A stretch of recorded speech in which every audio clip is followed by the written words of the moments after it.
এখন সকাল বলে কিছুই নেই, সারাদিন দুপুর বলে মনে হচ্ছে।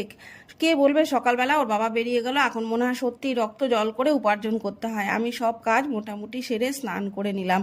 বারান্দায় জামা কাপড় মেলছি ঠিকই, কিন্তু এত তাপ, একটু সময় পরে ঠান্ডার থেকে আবার যেই কে সেই হয়ে যাবে।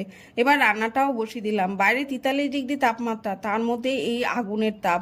ছোটবেলায় গরমকালে হাই আফসোসের থেকে মজা করে অনেক দুপুর কাটাতাম আশেপাশে সমবয়সীদের সাথে আম মাখা তেঁতুল মাখা এসব করে।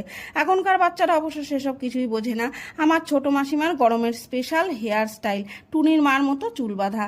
রান্না করলাম ডাল, লাউ ঘন্ট আর আলু পটলের তরকারি। এরপর রান্নাঘর মোছামুছির কাজ করে সব কাজ ছেড়ে বাসন ধুয়ে এখনকার মতো মোটামুটি মুক্তি। পুপুন প্রজেক্টের কাজ নিয়ে বসেছে, ও খাবে রাতে রুটি। আর আমার ছেলে সারা দিন অফিস করে বাড়ি ফিরেছে, তবে তার ভয়ঙ্কর দিদির জ্বালায় শোবার জো আছে।